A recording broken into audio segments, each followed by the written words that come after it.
নমস্কার বন্ধুরা, কুকুই তন্নেশায় আপনাদের সবাইকে স্বাগত।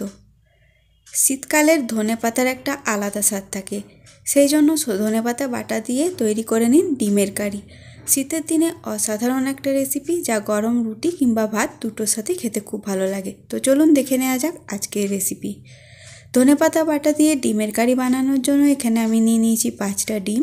ধনেপাতা বেশ অনেকটা পরিমাণে নিয়েছি, আর সাথে নিয়ে নিয়েছি কয়েকটা ছোট নতুন আলু। সবার প্রথমে আলু আর ডিমটাকে সেদ্ধ করে নেব, আর ধনেপাতাটাকে ভালো করে ধুয়ে নিয়ে সেটাকে কুচিয়ে নিতে হবে। ধনেপাতা ধুয়ে নিয়ে কুচিয়ে নিয়ে মিক্সার জারের মধ্যে দিলাম, সাথে আরও কিছু উপকরণ মেশাতে হবে। তারপর ধনেপাতাটা বাটবো। এখানে নিয়ে নিলাম কয়েক টুকরো আদা, কয়েক কোয়া রসুন, সাথে নিয়েছি একটা কাঁচা লঙ্কা। তবে আপনারা ঝাল বেশি খেলে 2টো কাঁচা লঙ্কা মেশাতে পারেন।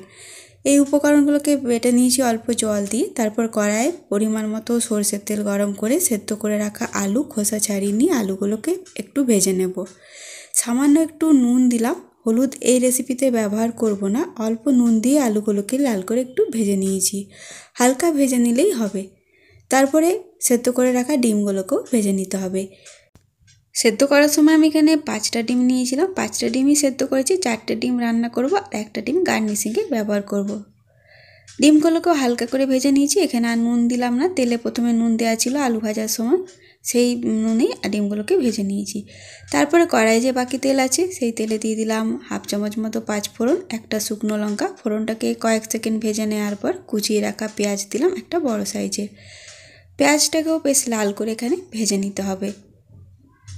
পেঁয়াজ ভাজা হয়ে গেলে দিয়ে দিলাম একটা কুচিয়ে রাখা টমেটোটাকেও কিছুক্ষণ নাড়াচাড়া করে ভেজে নেবো। আর টমেটোটা এখানে দেখুন একটু পাতলা এবং লম্বা করে আমি কুচিয়ে নিয়েছিলাম। এবারে বেটে রাখা ধনেপাতাটা দিতে হবে। আর ধনেপাতা শুধু পাতা নয়, ডাঁটা সমেতই এখানে ব্যবহার করেছি আমি। ধনেপাতা বাটাটার সাথে আদা রসুন কাঁচা লঙ্কা সবই দেওয়া আছে। তারপরে এটাকে ভালো করে কষিয়ে নেব। পেঁয়াজ টমেটোর সাথে ধনেপাতা বাটাটাকে খুব ভালো করে এখানে কষিয়ে নিতে হবে 2 থেকে 3 মিনিট সময়ের জন্য। আস্তে আস্তে দেখবেন ধনেপাতা বাটার কালারটা চেঞ্জ হয়ে আসবে আর জলটা শুকনো হয়ে আসবে। তখন এর মধ্যে দিতে হবে পরিমাণ মতো নুন। ধনে গুঁড়ো দিয়ে দিলাম 1 চামচ। চিনি দিলাম এখানে 1/2 চামচ মতো। অবশ্যই চিনিটা এই রেসিপিতে ব্যবহার করবেন। এই রেসিপিতে আমি হলুদ বা জিরে গুঁড়ো কিছুই ব্যবহার করলাম না। আর ধনেপাতার সবুজ রঙটা বজায় রাখার জন্য এই রেসিপিতে হলুদ না দিলেই ভালো হয়। মিক্সার জারটা ধুয়ে অল্প একটু জল দিয়ে ভালো করে ধনেপাতাটাকে ভেজে নিয়েছি। তারপরে ভেজে রাখা আলুগুলো দিলাম। আলুগুলোকেও ধনেপাতা বাটার সাথে এভাবে নাড়াচাড়া করে মিশিয়ে নিতে হবে। আরও 1 মিনিট মতো নাড়াচাড়া করে আলুটাকেও মশলার সাথে ভেজে নিয়েছি। তারপর দিয়ে দেবো পরিমাণ মতো জল। খুব বেশি জল এই রেসিপিতে ব্যবহার হবে না, আর এইখানে আমি হালকা গরম জল ব্যবহার করেছি। জল দেওয়ার পর আমি ভেজে রাখা ডিমগুলোও দিয়ে দিলাম। ডিম আর আলু ভালো করে নাড়াচাড়া করে একসাথে মিশিয়ে নেব।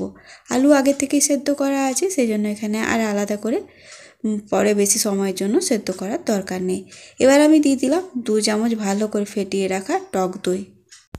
গ্যাসের ফ্লেমটা মিডিয়ামে রেখে খুব ভালো করে টক দইটাকে মিশিয়ে নিতে হবে।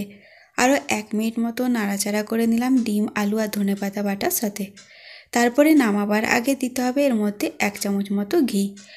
খুব বেশি সময় ধরে কষানোর দরকার নেই। আর ধনেপাতার কালারটা দেখুন এখানে অনেকটাই পাল্টে গেছে। আর এই রেসিপিতে হলুদ একদমই ব্যবহার করা যাবে না, তাহলে ধনেপাতার সবুজ ভাবটা পুরোপুরি চলে যাবে। ঘিটাকে ভালো করে মিশিয়ে নিয়ে গরম গরম পরিবেশন করুন আজকের রেসিপি। আর এইভাবে ধনেপাতা বাটা দিয়ে ডিমের কারি আলু দিয়ে তৈরি করে দেখুন, গরম রুটি কিংবা ভাত দুটোর সাথে খেতে বেশ ভালো লাগে। একদম অন্য স্বাদের একটা ডিমের রেসিপি, আর এই শীতে যার স্বাদ কিন্তু অসাধারণ হয়। এই রেসিপিটা একদম গা মাখা মাখা হবে। নামিয়ে নিয়ে একটা পাত্রের মধ্যে তুলে একটু গার্নিশিং করে দিলাম একটা টমেটো স্লাইস আর ডিমের কুসুমটা দিয়ে। শীতকালে অবশ্যই এই রেসিপিটা বানিয়ে দেখুন, আমার মনে আপনাদের সকলের খুব ভালো লাগবে। শীতের দিনে গরম গরম পরিবেশন করুন, দেখবেন খেতে বেশ ভালো লাগে। রেসিপি ভালো লাগলে লাইক শেয়ার করবেন, সাথে চ্যানেলটাকে প্লিজ সাবস্ক্রাইব করে নেবেন।